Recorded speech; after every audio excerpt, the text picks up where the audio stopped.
Hello everyone, welcome back to our channel commerce corner. हम अपना cash flow statement chapter जो कर रहे थे उससे रिलेटेड हमने प्रीवियस ईयर क्वेश्चन पेपर और सैम्पल पेपर के कुछ क्वेश्चन इकट्ठा किए थे। उन क्वेश्चंस के सॉल्यूशन में हमारा जो पोर्शन बचता था आज हम उसको कंप्लीट कर रहे हैं। क्वेश्चन नंबर 10 तक हम कंप्लीट कर चुके थे। आज हम शुरू कर रहे हैं क्वेश्चन नंबर 11 से। क्या कह रहा है इस क्वेश्चन में कि बैलेंस शीट दे रखी है हमें 2 सालों की 2017 एंड 18 की।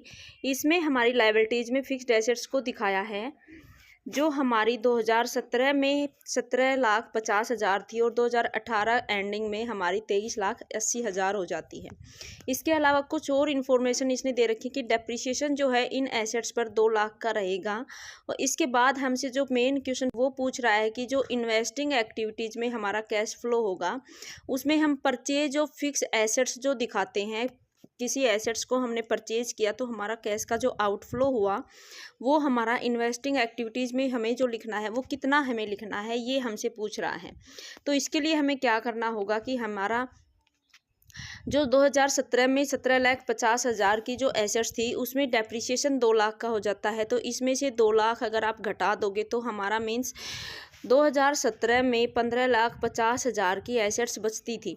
लेकिन अब 2018 के लास्ट में हमारे पास एसेट्स बच रही हैं 23,80,000 की।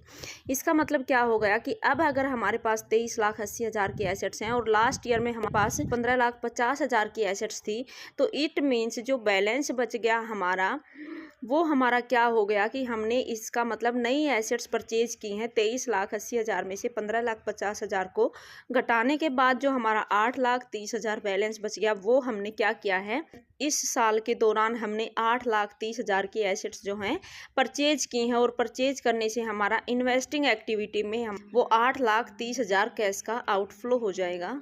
नेक्स्ट क्वेश्चन हमसे क्या पूछ रहा है, स्टेटमेंट दे रखी है। तो पहली स्टेटमेंट हमें क्या कह रही है कि कैश फ्लो स्टेटमेंट है वो शो करता है कैश का inflow and outflow of cash and cash equivalent from various activity of A company during a specific period. तो ये स्टेटमेंट हमें क्या कह रही है कि एक पार्टिकुलर टाइम पीरियड जो होता है उस टाइम पीरियड में कंपनी की जो वेरियस एक्टिविटीज़ मीन्स हमने जो 3 एक्टिविटी अभी तक पढ़ी हैं उन एक्टिविटीज़ के थ्रू जो कैश का इनफ्लो या आउटफ्लो होता है वो हम कैश फ्लो स्टेटमेंट में शो करते हैं। तो ये स्टेटमेंट हमारी बिल्कुल सही है।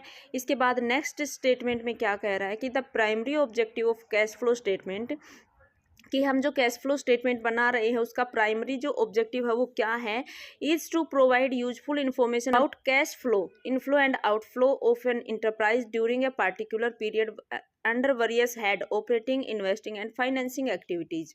तो ये स्टेटमेंट भी हमें क्या कह रहा है कि कैश फ्लो स्टेटमेंट होता है उसका मेन ऑब्जेक्टिव क्या होता है कि हमारी तीनों एक्टिविटीज़ जो हैं उनके थ्रू जो भी कैश का इनफ्लो या आउटफ्लो होता है उससे रिलेटेड इन्फॉर्मेशन प्रोवाइड करवाना कैश फ्लो स्टेटमेंट का प्राइमरी ऑब्जेक्टिव है। तो ये स्टेटमेंट भी हमारा बिल्कुल सही हो जाता है।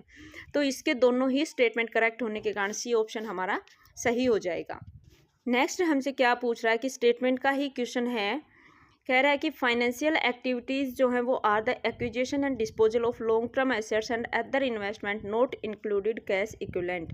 कह रहा है कि लॉन्ग टर्म की एसेट्स हैं और कैश इक्विवेलेंट को छोड़कर अदर जो इन्वेस्टमेंट हैं उन सभी short term and long term investment के डिस्पोजल से और एक्विजिशन से रिलेटेड जो आइटम्स हैं वो हम फाइनेंसिंग एक्टिविटीज़ में शामिल करते हैं। लेकिन एक्चुअल में हमारा ऐसा नहीं होता है। इन एक्टिविटीज़ को जो एसेट्स और इन्वेस्टमेंट से रिलेटेड हैं उसको हम किस में शामिल करते हैं, इन्वेस्टिंग एक्टिविटीज़ में शामिल करते हैं, ना कि फाइनेंसिंग एक्टिविटीज़ में। तो ये हमारी जो स्टेटमेंट है वो गलत हो जाएगी। और नेक्स्ट स्टेटमेंट हमसे क्या कह रहा है कि investing activities relate to long term funds और capital of an enterprise. Long term के लिए अगर हम फंड या कैपिटल कलेक्ट कर रहे हैं वो हमारा इन्वेस्टिंग से नहीं बल्कि किससे रिलेटेड होता है, फाइनेंसिंग एक्टिविटीज़ का पोर्शन होता है। तो ये भी स्टेटमेंट हमारी गलत हो जाएगी। तो दोनों ही स्टेटमेंट हमारी गलत हो जाएंगी। तो हमारा डी ऑप्शन इसमें सही हो जाएगा। इसको एक दूसरे के अपोजिट लिख रखा है कि फाइनेंसिंग एक्टिविटीज़ का आंसर इसमें लिख रखा है और इन्वेस्टिंग का जो स्टेटमेंट इन्वेस्टिंग से रिलेटेड स्टेटमेंट है वो हमारी फर्स्ट में दे रखी है। तो इसका ऑप्शन हमारा डी हो जाएगा। इसके बाद कुछ असर्शन रीजन के क्वेश्चन है। इनमें क्या कह रहा है, हमारा पहला क्वेश्चन कह रहा है कि डेप्रिसिएशन जो है वो ऐड किया जाता है नेट प्रॉफिट बिफोर टैक्स में। हम नेट प्रॉफिट बिफोर टैक्स जो ऑपरेटिंग एक्टिविटीज़ हम जब कैलकुलेट करते हैं तो बिफोर टैक्स जो हमारा नेट प्रॉफिट होता है उसमें हम क्या एडजस्ट करते हैं, non cash and non operating जो आइटम्स होते हैं उनको हम एडजस्ट करते हैं। तो डेप्रिसिएशन एक हमारा नॉन कैश आइटम ही है जिसको हम ऐड करते हैं नेट प्रॉफिट बिफोर टैक्स में। तो ये असर्शन बिल्कुल सही है। और इसका रीजन क्या बता रहा है कि डेप्रिसिएशन एक नॉन कैश आइटम्स है जो कि एक एक्सपेंसिव है, इसीलिए हम इसको ऐड करते हैं। तो ये इसका रीजन भी सही है। तो असर्शन एंड रीजन दोनों इसके सही हो जाएंगे हमारे। नेक्स्ट क्वेश्चन हमसे क्या पूछ रहा है कि buyback of equity shares came under financing activities. हाँ, फाइनेंसिंग एक्टिविटीज़ में हम क्या करते हैं, इक्विटी शेयर्स हैं, प्रेफरेंस शेयर्स हैं, डिबेंचर हैं, इन सभी को इशू करते हैं और इनकी पेमेंट भी जो है वो फाइनेंसिंग एक्टिविटीज़ से रिलेटेड है। तो ये सही है असर्शन हमारा, बायबैक ऑफ इक्विटी शेयर्स है फाइनेंसिंग एक्टिविटीज़ में आता है। इसका रीजन क्या कह रहा है, financing activities are the activities which result in change in size and composition of owners capital and borrowing of enterprise from other sources. तो ये भी बिल्कुल सही है कि जो हमने असर्शन दिया कि फाइनेंसिंग एक्टिविटीज़ में हम इसको शामिल करते हैं। तो फाइनेंसिंग एक्टिविटीज़ कौन सी एक्टिविटीज़ होती हैं, जो ओनर्स के कैपिटल या बोरोइंग से रिलेटेड, इनमें जो भी चेंज आता है फाइनेंसिंग एक्टिविटीज़ के थ्रू ही शो किया जाता है। तो ये हमारा इसका रीजन भी बिल्कुल सही हो जाएगा। इसके बाद नेक्स्ट जो क्वेश्चन है हमारा असर्शन रीजन का, वो क्या कह रहा है, असर्शन हमें ये कह रहा है कि sale of fixed assets is shown under the investing activities. Investing activities में हम फिक्स्ड एसेट्स की सेल को शो करते हैं, बिल्कुल सही है। इन्वेस्टिंग एक्टिविटीज़ में हमारी जितने भी एसेट्स हैं या जितने भी इन्वेस्टमेंट हैं उनसे रिलेटेड जो भी इनफ्लो एंड आउटफ्लो हो रहा है वो उसमें हम शामिल करते हैं। इसके रीजन में क्या कह रहा है, sale of fixed assets lead to inflow of cash. हालांकि ये बात सही है कि फिक्स्ड एसेट्स को आप सेल करोगे तो कैश का इनफ्लो होगा, लेकिन क्या इस असर्शन का ये रीजन हो सकता है। हम ये कह रहे हैं कि पहला जो असर्शन है उसमें कि इन्वेस्टिंग एक्टिविटीज़ में हम सेल जो होती है फिक्स्ड एसेट्स की उसको शो करते हैं। तो यहाँ हमें ये बताना था कि इसको शो क्यों करते हैं, कि इन्वेस्टिंग एक्टिविटीज़ होती क्या है, लेकिन ये इसका रीजन नहीं हो सकता। तो हमारा क्या होगा कि दोनों ही स्टेटमेंट हमारी सही हैं, लेकिन एज ए रीजन हम जो अपना रीजन दे रखा है उसको सही नहीं मान सकते। तो हमारा बी ऑप्शन सही हो जाएगा, जो क्या कहता है हमें कि दोनों स्टेटमेंट ट्रू हैं, लेकिन हमारा रीजन जो है वो करेक्ट एक्सप्लेनेशन असर्शन की नहीं करता। इसके बाद नेक्स्ट क्या कह रहा है कि proceeds from issue of shares and debentures are record in financing activities. सही है, बिल्कुल फाइनेंसिंग एक्टिविटीज़ जो होती हैं उसमें शेयर और डिबेंचर इशू करने से जो आपके पास पैसा आ रहा है वो हम इसमें शामिल करते हैं।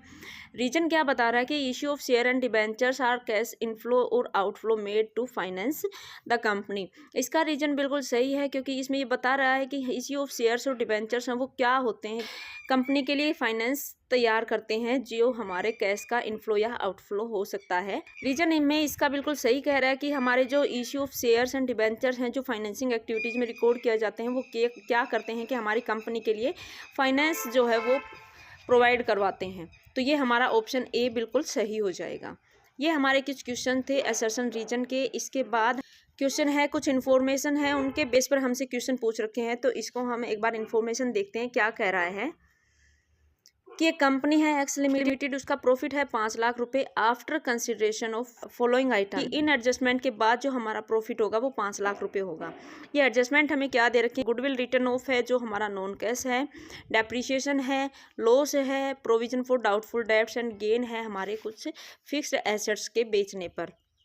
इसके अलावा कुछ एडिशनल इन्फॉर्मेशन है हमारी, जिसमें हमारी करंट एसेट्स एंड लायबिलिटीज़ दे रखे हैं जो 18 से 19 में कुछ कम हुई होंगी कुछ बढ़ी होंगी। इसके बाद क्वेश्चन हमसे इन्फॉर्मेशन के बेस पर क्या पूछ रहा है कि how will goodwill return of be adjusted in cash flow statement. Cash flow statement होता है उसमें गुडविल रिटर्न ऑफ जो होता है उसको हम कैसे एडजस्ट करते हैं।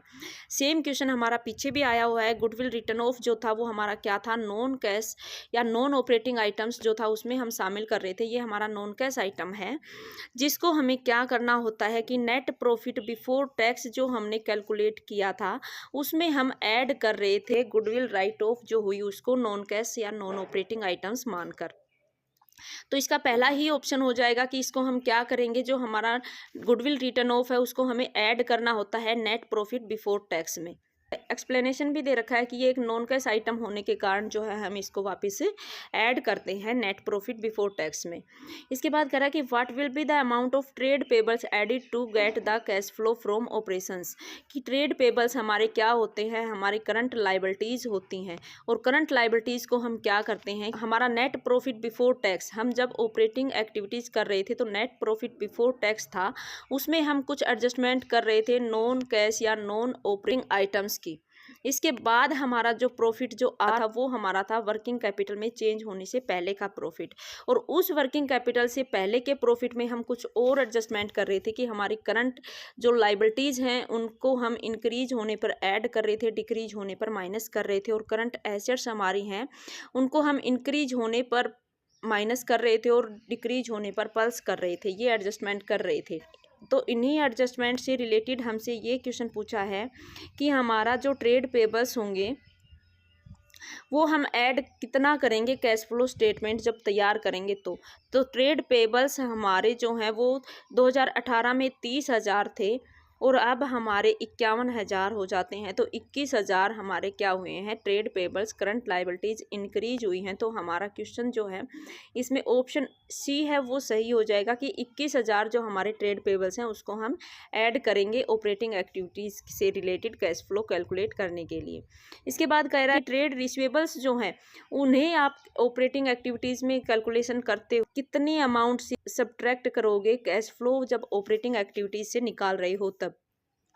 तो हमारे ट्रेड पेबल्स जो हैं वो कितना दे रखे हैं, ट्रेड रिसीवेबल्स हमारे 52,000 थे, 78,800 हो जाते हैं। तो हमारा कितना डिफरेंस आ रहा है, 26,800 जो हैं हमारे ट्रेड रिसीवेबल्स हैं 2018 से 19 में इंक्रीज हुए हैं। तो ये हमारी एक करंट एसेट्स है, इंक्रीज होती है तो हम सब्ट्रैक्ट करते हैं। यही हमसे पूछ रहा है कि सब्ट्रैक्ट कितना करेंगे, तो 26,800 रुपये से जो हम इनको ट्रेड रिसीवेबल्स को घटा देंगे। इसके बाद क्या कह रहा है कि which of the following item will adjusted to net profit before tax. Net profit before tax है उसमें हम कौन से आइटम्स को एडजस्ट करेंगे। ट्रेड रिसीवेबल्स प्रीपेड एक्सपेंसेस जो हैं हमारे करंट एसेट्स हो जाते हैं, एक्सपेंस पेबल हैं वो भी हमारी करंट लाइबिलिटीज हो जाती हैं, loss on sale of fixed assets है ये हमारा नॉन ऑपरेटिंग और नॉन कैश आइटम्स में हम इसको शामिल करते हैं, तो इन्हीं को हम एडजस्ट करते हैं। तो हमारा सी ऑप्शन जो है वो सही हो जाएगा। इसके बाद नेक्स्ट क्वेश्चन भी हमारा कुछ इन्फॉर्मेशन के बेस पर है कि ये इन्फॉर्मेशन हमें दे रखी हैं। Current assets and current liabilities ये हैं हमारी ABC लिमिटेड की 2020 में ये थी, 21 में ये हो जाती हैं। कंपनी को 45,000 रुपये का अब की बार लॉस हो रहा है। इसके बाद पूछ हमसे क्वेश्चंस में क्या रहा है कि what is the operating profit और loss before working capital change. Working capital में चेंज होने से पहले का प्रॉफिट जो है वो कैसे कैलकुलेट करते हैं हम, जब ऑपरेटिंग एक्टिविटीज़ से कैश फ्लो कैलकुलेट करते हैं। तो नेट प्रॉफिट जो हमें क्वेश्चन में दे रखा है वो आफ्टर टैक्स होता है। ये जो लॉस है हमारा आफ्टर टैक्स होगा, उसमें हम ऐड करते हैं नॉन कैश या नॉन ऑपरेटिंग एक्सपेंसेस को और माइनस करते हैं नॉन ऑपरेटिंग या नॉन कैश जो हमारी इनकम है उनको। जो हमारा वर्किंग कैपिटल से पहले का प्रॉफिट अगर कैलकुलेट करना है हमें, जो हमारे क्रेडिटर्स हैं BP हैं ये हमारे वर्किंग कैपिटल्स के बाद एडजस्ट होंगे, और इससे पहले जो हमारे जो आइटम्स हम ऐड करते हैं या लेस करते हैं नेट प्रॉफिट बिफोर टैक्स में, उससे रिलेटेड हमारा प्रोविजन फॉर डाउटफुल डेब्ट्स दे रखा है। तो नेट लॉस जो हमारा 45,000 हुआ है हमारा जो क्वेश्चन में दे रखा, उसमें हम क्या कर देंगे, प्रोविजन फॉर डाउटफुल डेब्ट है, नॉन ऑपरेटिंग या नॉन कैश आइटम्स हैं, उसमें हम एडजस्टमेंट कर देंगे 1,000 रुपये। जो इसको भी अगर हम माइनस कर रहे हैं तो दोनों लॉस और ये एक्सपेंसेस दोनों टोटल होकर हमारा टोटल लॉस जो होगा वो 46,000 रुपये हो जाता है। इसके बाद नेक्स्ट क्वेश्चन क्या कह रहा है कि what is the cash flow from और used in operating activities. Operating activities से कितना कैश फ्लो हुआ हमारा, ये पूछ रहा है। तो हमारा वर्किंग कैपिटल में चेंज से पहले हमारा जो 46,000 रुपये था, इसमें अगर वर्किंग कैपिटल में जो चेंज हुआ, करंट एसेट्स या लाइबिलिटीज़ में जो चेंज हुआ उसको भी एडजस्ट कर देते हो आप, तो वो हमारा कैश फ्लो हो जाएगा ऑपरेटिंग एक्टिविटीज़ से। वर्किंग कैपिटल में हमारा कितना चेंज हुआ, क्रेडिटर्स हैं, करंट लाइबिलिटीज़ हैं हमारी 15,000 से 10,000 होगी, 5,000 माइनस हो गई, इसका मतलब डिक्रीज हुई है, तो इसको भी हमें इसमें से माइनस करना होता है। इसके बाद BP हैं हमारी लाइबिलिटीज़ ही हैं 20,000 से 40,000 हो गए, 20,000 से बढ़ गए हैं तो इसको भी आप ऐड कर दोगे। इस जो प्रॉफिट जो हमारा लॉस था उसमें अगर 20,000 जो हमारे इंक्रीज हुए हैं बीपी उनको ऐड कर देते हो, और लाइबिलिटीज़ जो हमारी करंट क्रेडिटर्स के थ्रू हमारी जो कम हुई उस 5,000 को डिक्रीज कर देते हो, तो कैश फ्लो हो जाएगा हमारा ऑपरेटिंग एक्टिविटीज़ से जो हमारा 31,000 लॉस के तौर पर बचेगा। इसके बाद फिर हमें कुछ इन्फॉर्मेशन दे रखी है और उनके बेस पे हमें क्या पूछ रहा है। प्लांट एंड मशीनरी है हमारी 1 अप्रैल 2019 को 7,20,000 थी और 2020 में ये 8,60,000 की हो जाती हैं। इसके बाद इन्फॉर्मेशन और क्या करा है, डेप्रिसिएशन इन पर 85,000 रुपये है, और प्लांट एंड मशीनरी जो है हमारी 1,10,000 की जो वैल्यू थी उनको 1,25,000 में हमने सेल कर दिया। इसके बाद इसमें करना क्या है, पूछ रहा है कि what was the value of machinery purchase during the year. इसमें हमसे मशीनरी की वैल्यू पूछ रहा है, तो मशीनरी की वैल्यू पूछ रहा है तो इन्वेस्टिंग एक्टिविटीज़ में मशीनरी अकाउंट अब हम कर रहे हैं। तो क्या करते हैं कि सबसे पहले हम अपना बैलेंस जो है ओपनिंग बैलेंस जो 2019 का 1 अप्रैल का है वो लिखते हैं हम। 7,20 हमारा ओपनिंग बैलेंस हो जाता है, और जो क्लोजिंग बैलेंस हो जाता है हमारा 8,60,000 का। इसके बाद डेप्रिसिएशन है वो भी हमारा आउटफ्लो हो रहा है, एक तरीके से मशीनरी हमारी डिक्रीज हो रही है, तो डिक्रीज होती है उसको हम क्रेडिट साइड लिखते हैं मशीनरी अकाउंट में। डेप्रिसिएशन लिख लिया हमने। इसके बाद कह रहा कि प्लांट मशीनरी हमने 1,25,000 की बेच दी, ये भी हमारी मशीनरी को डिक्रीज कर दिया, मतलब हमने बेच दिया तो हमारे पास से कम हो गई 1,25,000 में। लेकिन 1,25,000 में जो बेचा उस कॉस्ट वैल्यू हमारी क्या थी, 1,10,000 थी। तो हमें क्या हुआ है, 15,000 का प्रॉफिट हुआ है। तो 15,000 का प्रॉफिट हुआ है, अगर आप इसको, इसका मतलब हमारी क्या हुआ है, प्लांट मशीनरी जो अकाउंट है वो इंक्रीज हुआ है, तो हमने डेबिट कर दिया। इसके बाद इन सभी को टोटल करोगे आप, 8,60,000 में 1,25 जोड़ रहे हो, 10,70,000 जो हमारा टोटल आ रहा है इस साइड का। इसमें से अगर आप 7, 20 और 15 7,35,000 घटा देते हो, इसके बाद जो बैलेंस बच रहा है 3,35,000। इसका मतलब क्या हो गया कि 3,35,000 जो हमारा बैलेंसिंग फिगर आता है वही क्या होती है कि हमने परचेज किया है इस टाइम पीरियड में मशीनरी को। जैसे देखो हमें क्या कह रहा है कि बैलेंस जो ब्रोड डाउन किया था अप्रैल 19 का वो, और जो हमारा 31 मार्च 20 का जो क्लोजिंग बैलेंस था वो हमारा वो लिख दिया हमने, डेप्रिसिएशन लिख दिया, सेल किया था वो लिख दिया, प्रॉफिट हुआ वो हो गया। इसके बाद बैलेंस जो बचा 3,35 का, इसका मतलब 3,35,000 की मशीनरी हमने क्या की है, परचेज की है। ये हमारा मशीनरी अकाउंट हमने तैयार किया है। इसके बाद नेक्स्ट क्वेश्चन में ये क्या पूछ रहा है, इन्हीं इन्फॉर्मेशन के बेस पे हमसे पूछ रहा है कि what is the value of cash flow from investing activities. Investing activities में कैश का फ्लो क्या हुआ। अभी देखो इन्वेस्टिंग एक्टिविटीज़ में क्या होता है, हमने एसेट्स परचेज की होती है तो हमारा कैश का आउटफ्लो होता है। तो अभी हमने बात की कि ये जो बैलेंस बच गया ये हमने क्या किया, मशीनरी परचेज की है। तो एसेट्स अगर परचेज की है तो हमारे पास से क्या हुआ है, कैश का आउटफ्लो हुआ है ना। तो एक तो हम ये लिख देंगे कि payment for purchase of machinery plant and machinery, ये आउटफ्लो हो गया हमारे पास। और एक हमने कहा था कि 1,25,000 की मशीनरी हमने बेची है, तो 1,25,000 हमारा क्या हो गया, कैश का इनफ्लो हो गया। ये भी हम इन्वेस्टिंग एक्टिविटीज़ में लिखेंगे। तो एक तो हमारी जो इनकम आई हमारे पास 1,25,000 की बेचने से, और एक हमने पेमेंट किया 3,35,000 का। तो कैश का फ्लो जो हुआ हमारा वो क्या हुआ कि हमारे पास कैश का इनफ्लो नहीं बल्कि आउटफ्लो जो था वही हमारा ज़्यादा हो गया। तो नेट कैश यूज्ड हो गया इन्वेस्टिंग एक्टिविटीज से, माइनस में बैलेंस है इसलिए इसको ब्रैकेट में लिखा कि 2,10,000 जो है कैश यूज किया है हमने इन्वेस्टिंग एक्टिविटीज के थ्रू। ये हमारे कुछ क्वेश्चंस जो प्रीवियस ईयर के क्वेश्चन पेपर में और सैम्पल पेपर में दिए हुए थे, मोस्टली को मैंने यहाँ कलेक्ट करने की कोशिश की है, जो हमारे 1 नंबर में या फिर अब जो हमारे क्वेश्चंस आ रहे हैं वो इस तरीके से जो अभी हमने किया कि कुछ इन्फॉर्मेशन दे रखे हैं उनके बेस पर से 4 क्वेश्चन पूछ लिए। इस तरह के क्वेश्चन अब काफ़ी ज़्यादा पूछे जाते हैं। तो ये जो हमारा कैश फ्लो स्टेटमेंट होगा ये चैप्टर हमारा 8 नंबर का होगा, जिसमें 6 नंबर की संभावना रहती है लॉन्ग क्वेश्चंस पूछा जाता है और 2 नंबर के हमारे 1-1 नंबर के क्वेश्चन पूछे जाते हैं, और जो इसी टाइप के पूछे जाते हैं या तो एसेशन रीजन का हो सकता है या कुछ स्टेटमेंट दी हो सकती हैं या फिर हमारी जो बेसिक इन्फॉर्मेशन है उनके आधार पर भी हमसे क्वेश्चन पूछ लिए जाते हैं। जैसे ये हमसे पूछ रखा है कि किस एक्टिविटी को हम ऑपरेटिंग एक्टिविटीज़ में शामिल करेंगे, किसको हम फाइनेंसिंग में शामिल करेंगे, इस तरह के क्वेश्चंस भी हमसे पूछे जाते हैं। आज के लिए इतना ही, मिलते हैं नेक्स्ट वीडियो में, तब तक के लिए bye bye, thank you, have a nice day.